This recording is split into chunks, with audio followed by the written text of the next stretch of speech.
បាទសួស្តីកូនកូនថ្នាក់ទី8ទាំងអស់គ្នានេះជាវិញ្ញាសាត្រៀមខែមិថុនាខែកក្កដានិងឆមាសទី2បាទជាវិញ្ញាសាត្រៀមសម្រាប់យើងរៀនធ្វើទៅបាទសរុបរួមគឺសម្រាប់ឆមាសទី2ក្នុងឆ្នាំសិក្សានេះបាទជាវិញ្ញាសាគំរូមួយអញ្ចឹងយើងមើលខ្លឹមសារគេថាម៉េចទី1បាទទី1គឺចូលគូសញ្ញា text ក្នុងប្រអប់ខាងមុខចម្លើយដែលត្រឹមត្រូវតែមួយគត់បាទតែមួយគត់មួយតូចតែកន្សោមខាងក្រោមមួយណាជាឯកធាបាទយើងមានក 7a សេកគុណដក 2y ខដក1លើ 7 ax ការ៉េលើ b គោឬការ៉េ 7 x ការ៉េ y ការ៉េ z ស្វ័យគុណ3សិតគីបហ្នឹងណាហើយខដកឬការ៉េ 7 កតាឲ្យ x លើ y លើកជាការ៉េ a សេកគុណ5 b សេកគុណ7អញ្ចឹងក្នុង4នេះមានតែមួយទេដែលត្រូវបាទសូមជ្រើសរើសខ្លួនឯងបាទ2តើកន្សោមខាងក្រោមមួយណាជាភូធាបាទក 2ab ការ៉េ x បូកឬការ៉េ 2a គឺ b y ការ៉េខ 1/2ab កតា x លើ y ដកឬការ៉េ 2a ការ៉េ x គោ 1/2ab លើកជាការ៉េកតា x ដកx y z លើកជាសេកគុណ3បូកឬការ៉េ2កតា ax z លើកជាសេកគុណ2ខចម្លើយផ្សេងបាទមានថាចម្លើយផ្សេងហ្នឹងគឺក្រៅពីអា3ហ្នឹងណាបាទទី3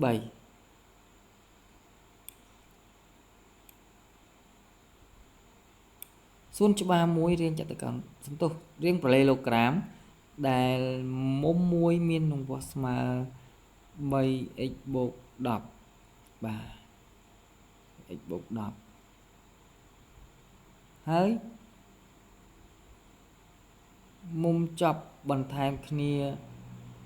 បាទមុំចប់បន្ថែមគ្នាមួយទៀតមានវាស់ស្មើនឹង x បូក40បាទគណនាតម្លៃនៃ x គណនា x បញ្ជាក់អញ្ចឹងណាអញ្ចឹងគូសុំកែតម្រូវកន្លែងនេះ10ទេ x បូក10ហើយអា x បូក40ហ្នឹងគឺនៅកន្លែងនេះទេបាទឈុត2ចុះនេះឈុត1អញ្ចឹង x បូក40នេះមាននៅទីនេះទេណាមែនទេគឺនៅកន្លែងនេះព្រោះមានមុំជាប់បន្ថែមគ្នាព្រោះពីនេះមិនមែនមុំជាប់បន្ថែមទេគឺមុំឈាមគ្នាអញ្ចឹងយើងដោះស្រាយរក x មកបាទដោះស្រាយ x មកយើងនឹងទទួលបានចម្លើយដូចជាកបាទគេឲ្យមក 77.5 ដឺក្រេចម្លើយខ 32.5 ដឺក្រេចម្លើយគោ15 ដឺក្រេចម្លើយខ10ដឺក្រេតើមួយណាជាចម្លើយត្រឹមត្រូវបាទ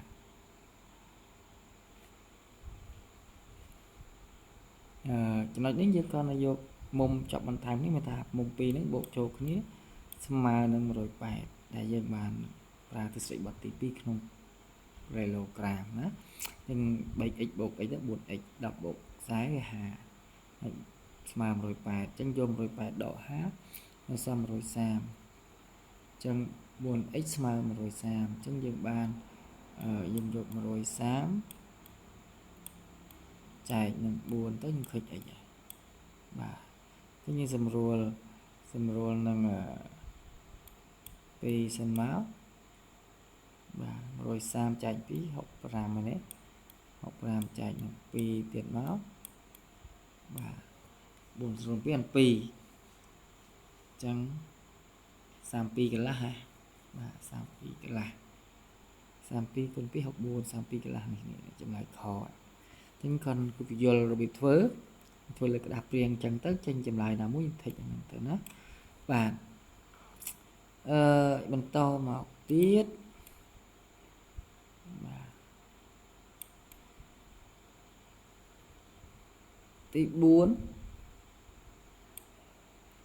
ABCD ជាសួនច្បារមានរាងចតុកោណភ្នាយសក់បាទដែលជ្រុង AB ស្របនឹងមុំបាទជ្រុង AB នេះជ្រុង AB នេះបាទស្របនឹងមុំប្រធាននេះស្ដាប់ទៅដូចជាត្រូវដែលជ្រុង AB ស្របនឹងជ្រុង CD បាទហើយស្រប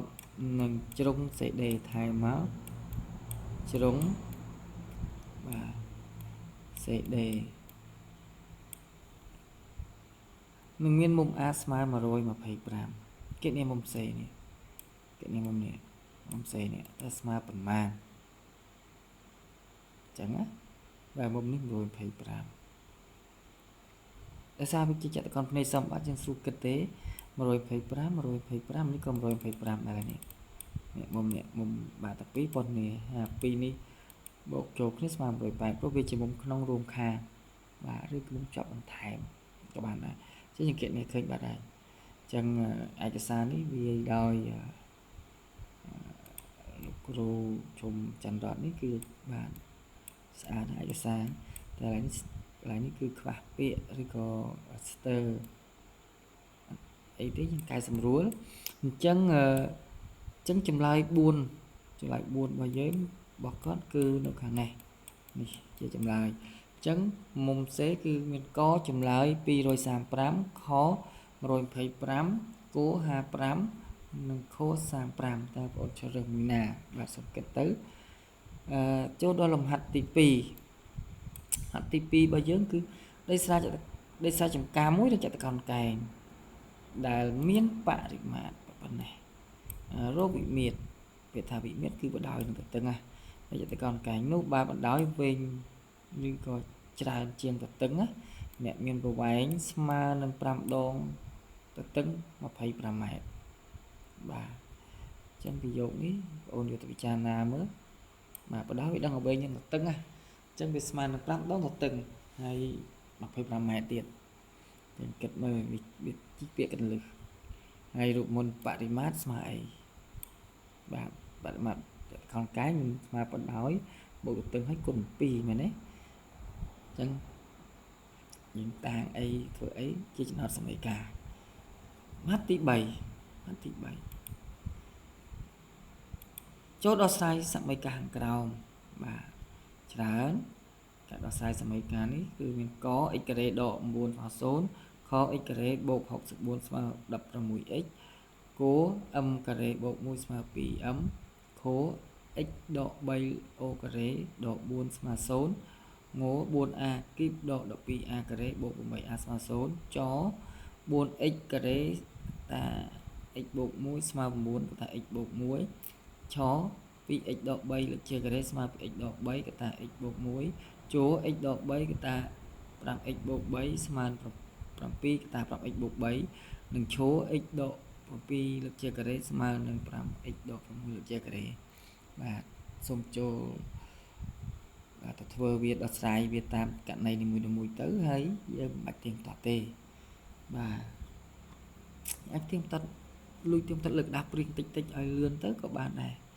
ហាត់អស់នេះគឺសិតតែសម័យការដេការ៉េទី2មានមួយអញ្ញត្តិយើងធ្វើតាមបែបបទផលគុណកតាបាទនឹងរូបមន្តមួយចំនួនអញ្ចឹងយើងបន្តមកលំហាត់លេខ4ធ្វើនិមិត្តបាទគេមាន ABCD ជាប្លេឡូក្រាមដែល AB ស្មើ CD នឹងមុំ CDE ស្មើនឹងមុំ CED ចូលបង្ហាញថា ABCD ជាចតុកោណស្មើបាទចតុកោណស្មើអញ្ចឹងផ្អែកលើយមនៃចតុកោណស្មើទៅជាចតុកោណស្មើជាប្លេឡូក្រាមដែលមានជ្រុងជាប់គ្នាប៉ុនគ្នាអញ្ចឹងយើងពិនិត្យមើលសមត្ថកម្មហើយសំណង់រូបបន្ថែមងាយស្រួលស្រាយបាទលំហាត់ចុងក្រោយទី5បាទទី5បាទចេញតម្រងចេញមកបាទមធ្យមនៃចតុកោណគ្នានេះណាបាទ5គេមានចតុកោណគ្នា ABCD ដែល AB និង CD ដែល AB និង CD